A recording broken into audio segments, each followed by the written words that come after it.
Bonjour, nous sommes le 2 septembre, jour de rentrée sur TV Fil 78. Chaque soir de la semaine, du lundi au vendredi, je vous retrouve à 18 h pour un point complet sur l'actualité locale, l'actualité des Yvelines, un journal de 26 minutes. Tout de suite, les titres du jour. Émeute, agression islamophobe, la ville de Trappes a connu un été agité. La ville est-elle toujours sous tension? Quels sont les enseignements à en tirer et les solutions à apporter? Dossier complet à suivre. Le MEDEF se réunit chaque année dans les Yvelines. Pas moins de 7 ministres sont venus à la rencontre de son nouveau président Pierre Gattaz. Reprise économique et retraite au cœur des discussions. Et puis la piste au record, la voici. Elle est surnommée ainsi en raison de ses dimensions hors normes. Elle est en cours de montage à Montigny-le-Bretonneux. Le vélodrome de Saint-Quentin doit ouvrir à la fin de l'année. On débute cette édition avec l'image du jour. Ce sont les enseignants qui ont fait leur rentrée. Ils sont près de 850 000 à travers la France dans quelques 65 000 établissements. Cette rentrée, la première préparée par le gouvernement de François Hollande, est marquée par la création de postes. 400 par exemple dans l'Académie de Versailles pour le secondaire. Mais c'est surtout la mise en place progressive de la réforme du rythme scolaire qui retient toutes les attentions. Nous aurons bien sûr l'occasion d'y revenir au cours de nos prochaines éditions. Nous allons donc parler à présent de ce climat très particulier qui règne depuis plusieurs semaines à Trappes. Vous l'avez vu cet été, ces violences au lendemain de l'interpellation par la police d'un jeune homme qui aurait refusé le contrôle d'identité de sa femme portant un voile intégral. Lui parle de violences policières. Et puis, quelques jours plus tard, une jeune fille voilée qui dépose plainte pour une agression raciste en plein jour. Elle a ensuite tenté de se suicider avant d'échanger avec Mohamed Kamli, conseiller municipal d'opposition à Trappes, président du collectif des citoyens de Trappes. Voici un bref rappel des faits. Son pronostic vital n'est plus engagé, Aïssetou va mieux. Cette jeune musulmane de 16 ans a tenté le 26 août de se suicider en se défenestrant du 4e étage de son appartement du square Yves Farge à Trappes. Moins de 2 semaines auparavant, elle déposait plainte pour agression islamophobe. Le 13 août, 2 hommes lui auraient arraché son voile, la menaçant avec un cutter dans ce quartier près de chez elle, à proximité du square Berlioz. Elle n'aurait pas encore précisé les raisons de son geste. Une affaire qui intervient un mois après une vague d'émeutes dans cette ville saint-quentinoise. La fin du mois de juillet a été marquée par plusieurs nuits de violence, des affrontements entre forces de l'ordre et plusieurs centaines d'habitants. À l'origine, un contrôle d'identité d'une jeune femme portant le voile intégral qui tourne mal. Son mari est interpellé pour avoir tenté d'étrangler un policier. Quelques heures plus tard, des jeunes du quartier alentour se rendent alors au commissariat pour dénoncer les méthodes des forces de l'ordre, à qui ils reprochent des propos et des attitudes islamophobes. 2 versions des faits qui font encore l'objet d'une enquête. Invité donc de cette édition du journal, Mohamed Kamli, bonsoir. Conseiller municipal d'opposition à Trappes, président du collectif des citoyens de Trappes. Je vous pose clairement la question, peut-on parler actuellement d'un climat islamophobe sur la ville de Trappes ?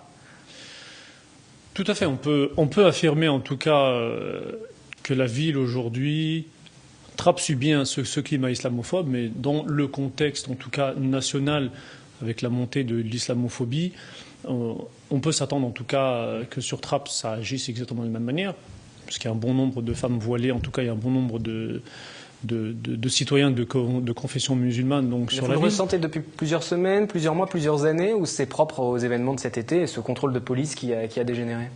On va dire que le climat islamophobe est monté crescendo depuis, soi-disant, la droite décomplexée qui s'attaque un petit peu qui s'attaque donc clairement à l'islam et au port du voile, au port du niqab, etc. Mais bien sûr, accéléré après les événements donc d'Argenteuil et accéléré de plus après la première agression à Trappes, suivie de la deuxième, en tout cas de l'interpellation, et de la troisième agression. Là, clairement, aujourd'hui, on peut affirmer que ce climat islamophobe est vraiment ancré sur la ville. La communauté musulmane, elle s'inquiète, bien sûr, s'inquiète de ces actes islamophobes qui sont perpétrés. Il y a une inquiétude aujourd'hui, un musulman qui va dans la rue, une femme musulmane qui porte le voile, qui se promène dans la rue, a peur, est inquiète? C'est les échos que vous avez? Tout à fait. La communauté musulmane, de ma proximité en tout cas avec la communauté musulmane, des femmes voilées, des musulmans et autres, non pas que des musulmans, s'inquiètent en tout cas de ce climat qui règne sur la ville. Ils s'inquiètent en même temps du climat du vivre ensemble qui est détérioré aujourd'hui. Le principal problème, c'est que voilà, aujourd'hui, ces femmes voilées, aujourd'hui, ont peur. Hein. On peut dire qu'ils ont un sentiment de peur quand elles se promènent. Elles n'osent plus, en tout cas, en fin de journée, se promener seules ou rentrer des parents, d'une voisine, d'une copine, seule à pied. Et sur cette question de l'islamophobie, voici à présent l'interview d'un personnage que l'on n'a peu, voire pas entendu ni vu durant les émeutes de cet été. C'est l'imam Youssef Bawendi. Il prêche à Trappes. Écoutez. L'islamophobie, c'est un phénomène qui existe, il ne faut pas le négliger. Il suffit simplement de voir avec l'Observatoire le nombre d'agressions est en nette augmentation. Les musulmans sont des citoyens à part entière. Ils ne sont pas moins nombreux que les homosexuels, ne sont pas moins nombreux que les juifs. Et il faut les respecter, il faut que la loi les protège parce que agresser un citoyen, quelle que soit sa couleur ou son obédience, que ce soit religieuse ou ethnique, est un acte raciste. À Trappes, moi, je sais que le commissaire est un homme sage, intelligent. Je lui demande simplement de rappeler ces hommes un peu à l'ordre, au respect du citoyen, quel que soit le citoyen, même s'il est vraiment un voyou, de ne pas répondre aussi à la provocation. C'est vrai que les jeunes, parfois, ont tendance à provoquer la police. Il ne faut pas que la police tombe dans ce piège-là. Et il suffit simplement qu'on provoque au contraire des réunions entre policiers et citoyens et essayer de désamorcer ce climat qui est un peu tendu aujourd'hui pour revenir quand même à une vie calme et une ville calme aussi.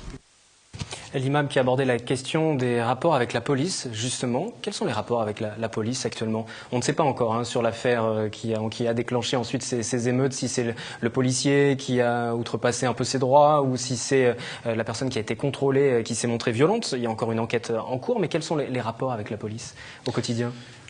Ma proximité avec les habitants me montre, en tout cas, il me démontre au quotidien, les administrés que sont les trappistes viennent se plaindre à moi des faits, des relations en tout cas qu'ils ont avec la police, les jeunes, les groupes de jeunes, les moins jeunes, se plaignent en tout cas de ce manque de concertation et de discussion avec la police.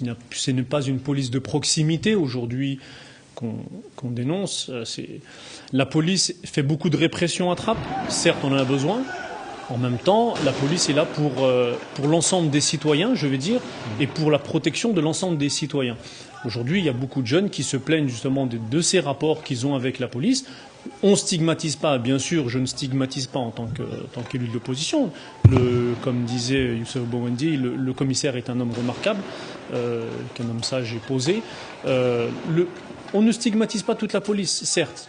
La police fait un bon travail à Trappes. Il y a sans doute une équipe, la justice le dira, l'enquête le dira, le prouvera, oui ou non, qu'il y a des équipes, oui, qui font un travail un peu au-delà, en tout cas, de la déontologie que devrait avoir la police. Vous êtes président d'un collectif de citoyens. Être citoyen aujourd'hui, ça parle à tous ces jeunes qui sont à Trappes? Pour info, je ne suis pas président du collectif, mais je suis membre du collectif et porte-parole. Bien sûr, le collectif est ouvert, en tout cas, puisqu'il prône, en tout cas, à valoriser la parole du citoyen et de l'habitant. Tous ne sont pas citoyens. Donc, nous sommes, en tout cas, nous, amenés à recueillir et à écouter l'ensemble de cette jeunesse et les autres citoyens, en tout cas, de la ville de Trappes. Nous sommes attentifs à toutes les problématiques qui peuvent et qui sont liées directement à la vie de la cité et au vivre ensemble, en tout cas. Mais les jeunes, ça leur parle. Être citoyen, aujourd'hui, quelque chose, ça signifie aussi quelque chose. Oui, c'est pour ça qu'on distingue bien donc le citoyen et l'habitant. Aujourd'hui, un grand nombre, de par l'abstentionniste, en tout cas, des habitants, ne sont pas forcément citoyens, puisque la citoyenneté ne s'acquiert qu'à un moment donné où... Et ça, c'est aussi votre rôle, de leur rappeler qu'il y a aussi des devoirs aussi quand on est citoyen. Tout à fait. Le collectif, lui, il est là justement pour amener et susciter cette envie de devenir citoyen à part entière. Et justement, en tant qu'habitant, devenir citoyen, c'est s'engager, c'est écouter, c'est prendre en compte les différentes problématiques de la ville et être acteur dans sa ville pour amener un changement et non pas être spectateur. On l'a évoqué au début de cette édition, il y a eu une autre affaire sur la ville de Trappes, c'est cette jeune fille qui aurait été agressée, qui a ensuite tenté de se suicider. On va donner la parole au représentant du syndicat de police Alliance. Il revient sur la tentative de suicide de la jeune fille voilée agressée à Trappes et puis il répond surtout aux accusations selon lesquelles les forces de l'ordre seraient responsables de ce geste. C'est au micro d'Anthony Reich. La police nationale a été accusée effectivement d'avoir été trop lente sur l'enquête et puis il y a des pressions qui auraient été effectuées selon certains collectifs, ce que nous trouvons nous effectivement particulièrement scandaleux et honteux parce qu'on sait que tous les moyens ont été mis en place, pas moins de 15 personnes ont travaillé, se sont relayées sur cette affaire, donc ce qui montre qu'il y a eu effectivement des moyens énormes qui ont été mis en place pour résoudre cette affaire. La difficulté, effectivement, c'est que c'est extrêmement compliqué parce qu'il y a beaucoup de vérifications à faire, des réquisitions, des auditions de personnes, vérifier les éléments matériels qui sont en possession des enquêteurs.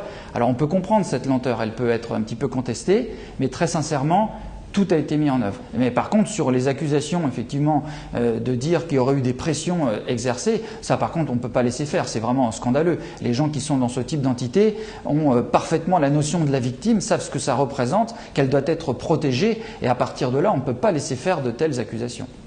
Vous avez une réaction, Mohamed Kamli, par rapport à ce qui vient d'être dit, du syndicat de police, représentant qui nous explique que la police n'a pas fait de pression, malgré ce qui peut être entendu dans les rues de Trappes, notamment, sur cette jeune fille? Aujourd'hui, en tant que membre du collectif et porte-parole, je ne peux pas m'exprimer sur les dires, en tout cas, du représentant d'Alliance. S'il estime en tout cas que le collectif a mis pression, moi aujourd'hui, on a demandé une enquête, qu'une enquête soit diligentée pour justement savoir si la police ou pas a fait pression sur Aïssatou. Aujourd'hui, on n'est pas en mesure de répondre à cette question. Seul Aïssatou, en tout cas, connaît la pression ou non qu'elle aura pu subir. Le déroulement de l'enquête, on ne le connaît pas tout à fait, puisque en tant que membre du collectif, on n'est pas amené, nous, à rencontrer l'avocat ou la famille. On suit la famille, bien sûr, dans l'aspect psychologique, on soutient la famille, les proches, etc., par rapport à ce dramatique accident. Nous suivons l'événement de l'enquête, mais nous ne sommes pas dans l'enquête. Donc dire aujourd'hui que... Vous ne portez pas d'accusation sur la police aujourd'hui? On ne porte pas d'accusation directe, on se pose des questions, comme tout le monde se pose les mêmes questions, à savoir est-ce que la police n'aurait pas poussé Aïssatou à ses gestes et n'aurait pas subi un peu trop de pression. Aujourd'hui, le collectif réagit à ces faits d'actualité, mais vous demandez quoi concrètement? Des réunions, que ce soit avec la police, des réunions avec la municipalité aussi? Vous êtes conseiller municipal d'opposition. Est-ce qu'il y a des échanges avec la majorité aussi pour trouver des solutions, ou en tout cas tirer des enseignements des événements qui sont survenus cet été? Bien sûr, moi, vous savez, je suis élu à l'opposition depuis 2008. La majorité m'entend assez souvent dire dans les commissions que ces commissions, je le dis, ne servent à rien.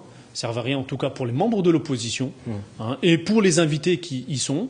C'est des commissions où il n'y a pas un réel travail de fond, il n'y a pas de concertation, il n'y a pas de discussion, de débat en tout cas sur les réelles problématiques. On nous annonce, on énumère des faits, des actions, mais point barre. Il n'y a pas de concertation. Alors si en tant que membre de l'opposition, nous ne sommes pas invités à débattre sur des grosses problématiques sont aujourd'hui confrontés la ville. Je ne vois pas à quelle instance ils vont débattre de ces sujets. Mais il y a des enseignements à tirer? Bien sûr qu'il y a des enseignements à tirer, bien sûr. Et combien, vous savez, les émeutes ne viennent pas par hasard.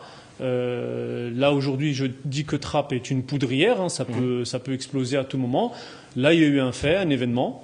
Ça a sauté, ça peut ressauter demain. Pourquoi? Alors quelles solutions on peut apporter? C'est sûr que c'est pas ici que vous allez trouver toutes les solutions, mais quelles sont les pistes que vous souhaiteriez en tout cas voir se développer? Nous invitons en tout cas le groupe de l'opposition.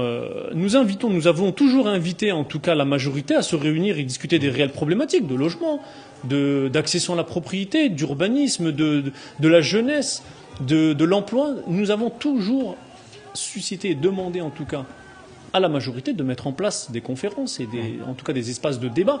Aujourd'hui, il n'y a pas eu, en tout cas dans ce dernier mandat, ces espaces de discussion pour gérer les problèmes concrets des trappistes. Pourtant, on dit souvent que Trappes change, que la ville change, ça se voit aussi. Tout à fait. Est-ce que c'est vrai? Tout à fait, Trappes change.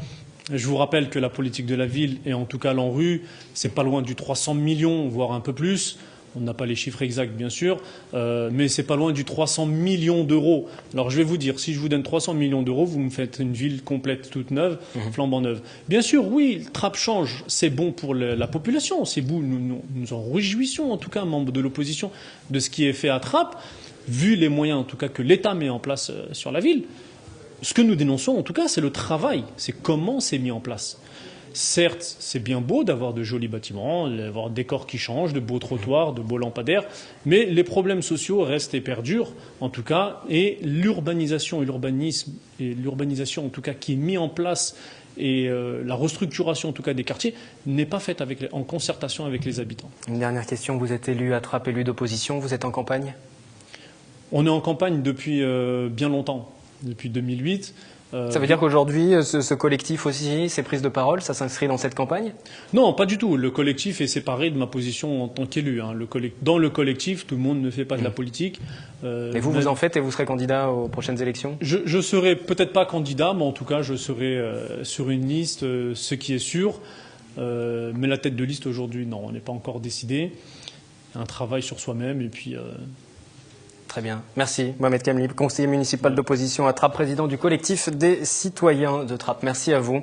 Demain, ce sera la première adjointe au maire de Trappes qui sera sur ce plateau. Nous parlerons de la situation de la ville, bien évidemment, de la semaine de 4 jours et demi à l'école qui rentre en vigueur et puis de la couverture de la National List. Un projet doit être rapidement dévoilé aux habitants. La ville de Trappes n'est pas la seule à connaître ce climat dont nous parlons depuis le début de cette édition. À La Verrière, le maire communiste Alain Hajaj a même écrit au président François Hollande durant l'été. Il parle dans son courrier de véhicules incendiés, plus en une semaine d'été qu'en 5 années. Il évoque des trafics de drogue, le refus des jeunes de s'intégrer au dispositif de soutien. Pourtant, jamais autant de moyens n'ont été déployés, selon lui. Patrick Jacques de Dixmude l'a rencontré. Je suis inquiet pour la suite, pour les mois qui viennent, parce que dans nos quartiers, la crise économique que l'on constate au niveau national est beaucoup plus forte. On n'a jamais eu autant de demandeurs de logement, jamais eu autant de demandeurs d'emploi, on n'a jamais eu autant de pauvres, de gens en grande difficulté qui n'ont comme seul recours que les restaurants du cœur ou autres, et donc des familles entières déstructurées et des enfants qui se construisent dans ces rapports sociaux difficiles.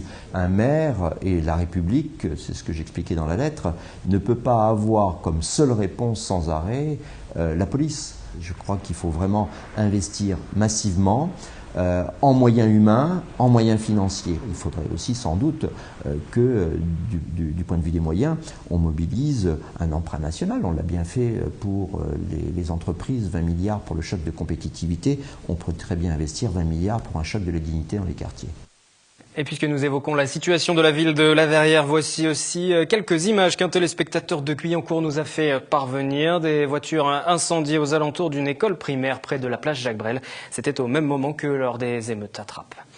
Autre sujet à présent, je l'évoquais en ouverture de cette édition, la pré-rentrée pour plus de 800 000 enseignants. En France, certains ont même retrouvé le chemin de l'école dès ce vendredi afin de préparer dans les meilleures conditions l'accueil des élèves. Parmi eux, un jeune professeur, c'est sa première rentrée des classes, il exerce à Trappes. Le reportage de Claire Cambier et de Jonathan Willman. La semaine dernière, 290 professeurs des écoles entamaient leur première rentrée scolaire dans le département. À Marly-le-Roi, une journée d'accueil était organisée, échange avec le directeur académique, découverte du calendrier de l'année et conseil administratif. Christelle a de la chance, elle connaît son affectation depuis juillet et a pu se préparer, mais elle appréhende tout de même le premier jour de classe. Impatiente de découvrir la classe, de voir l'école, une première rentrée, comment ça se passe. Mais aussi stressée parce que je ne sais pas comment ça va se passer, comment gérer les élèves, leurs difficultés. L'année prochaine, les jeunes enseignants connaîtront une autre formation. Ici, la plupart ont entamé les cours sans jamais avoir connu le face-à-face avec des élèves.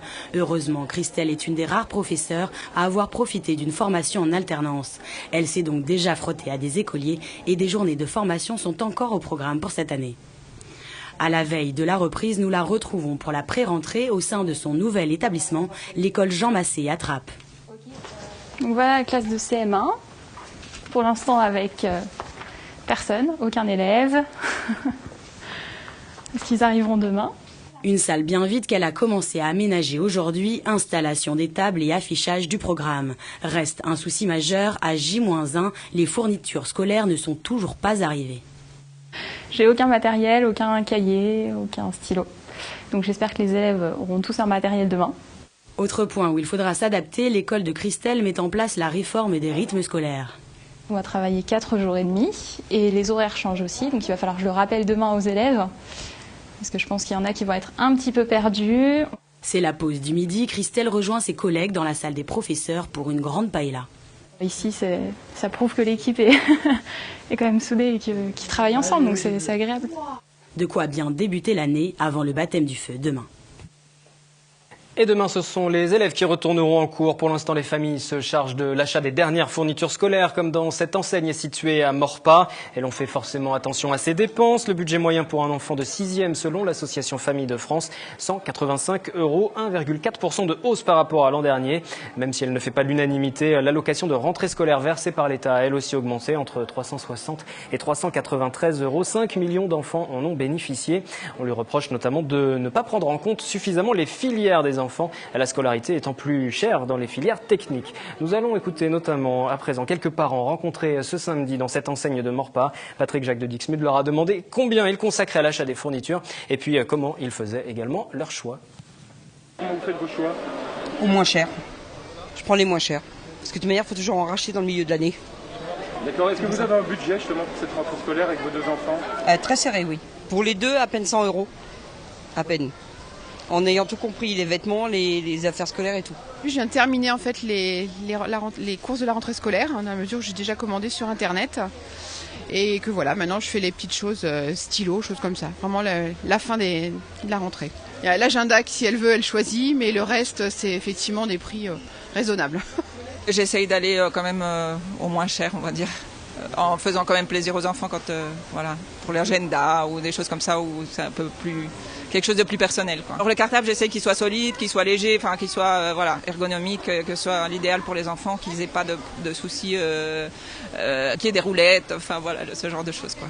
Donc il y a des postes où je vais dépenser plus et il y en a d'autres où je vais essayer d'économiser, on va dire. On sent qu'il y a vraiment les gens attendent vraiment le dernier moment, notamment il y a les allocations de rentrée scolaire qui jouent et puis le versement des salaires aussi fin août. Avec la crise, les gens ils attendent quand même d'être sûrs de pouvoir acheter leurs fournitures. Laisse la rentrée de côté, la ville de La Verrière célébrait ce week-end le 69e anniversaire de sa libération. L'un des soldats ayant participé à l'événement était présent. Il a partagé ses souvenirs lors de son intervention. Il a surtout souligné la mort de 3 de ses jeunes camarades dans un char bombardé par l'armée allemande. Sa division remontant ensuite sur Paris afin de célébrer la victoire sur l'Allemagne nazie. 238 000 militaires français ont péri entre 1935 et 1945. Les pertes humaines avoisinent les 65 millions de personnes. Il faut réduire le coût du travail, c'est l'un des principaux thèmes abordés par Pierre Gattaz, le président du MEDEF, lors de l'université d'été de son organisation à Jouy-en-Josas la semaine dernière. Nous étions présents, le reportage de Claire Cambier et de Jonathan Villeman. La semaine dernière, le syndicat patronal majoritaire, le MEDEF, organisait son université d'été à Jouy-en-Josas. Au programme, 3 jours de débats et de rencontres autour du thème « La crise, du danger à l'opportunité ». De quoi redonner espoir et croire à un rebond économique. Mais les annonces du gouvernement sur les réformes des retraites ou sur la fiscalité n'ont pas rassuré les chefs d'entreprise. Taxer n'est pas réformer, a prévenu Pierre Gattaz, le président du MEDEF.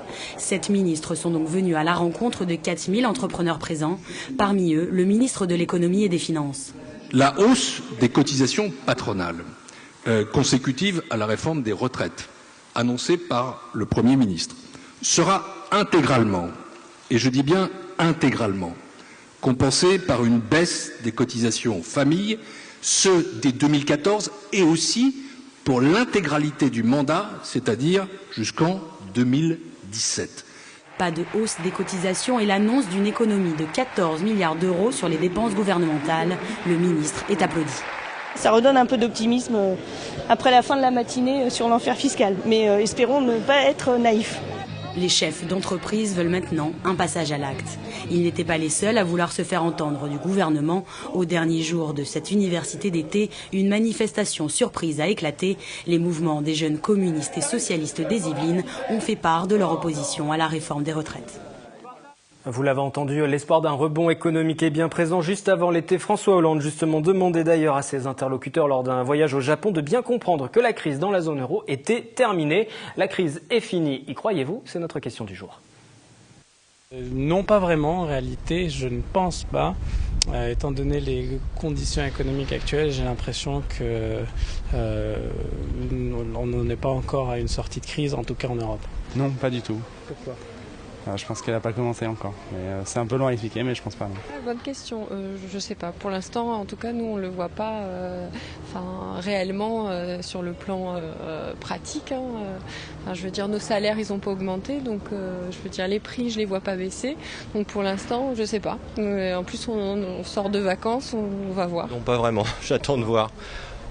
Je pense que c'est un peu rapide quand même. On voit bien qu'au niveau structurel, rien n'a changé, donc on verra. Non, pas du tout. Pourquoi ? Parce qu'on est depuis 2008, donc on est en crise. Et c'est pas en plus avec la situation actuelle en Syrie, ça va pas se calmer maintenant, ça c'est clair. Je crois qu'il faut encore attendre 2-3 ans, si ça se passe bien en Syrie, s'il n'y a pas de dégâts là-bas. Cyclisme avec la piste du futur vélodrome de Saint-Quentin en Yvelines. La pause a lieu en ce moment à Montigny-le-Bretonneux, une piste qui atteindra au final 250 mètres de long pour 8 mètres de large, qui permettra aux coureurs de prendre un maximum d'élan. C'est une première mondiale qui lui vaut déjà le surnom de piste record. Sachez que la pente des virages extérieurs atteint 44 degrés, comme pour le toit d'une maison. Le vélodrome de Saint-Quentin, un projet de 68 millions d'euros qui doit ouvrir ses portes fin 2013. C'est la fin de ce 7-8 Actu de ce 2 septembre à retrouver sur notre site internet. Rendez-vous mardi pour un nouveau direct et d'ici là sur les réseaux sociaux. Demain, nous parlerons notamment de la Nationale 10, de la couverture de cette partie qui se trouve à hauteur de Trappes. Un accord entre l'État et la ville a été trouvé, il a été présenté et le projet a été présenté en fin de journée aujourd'hui 2 septembre. Nous aurons l'occasion d'y revenir demain. Je vous souhaite une excellente soirée sur TV Fil. Les programmes se poursuivent.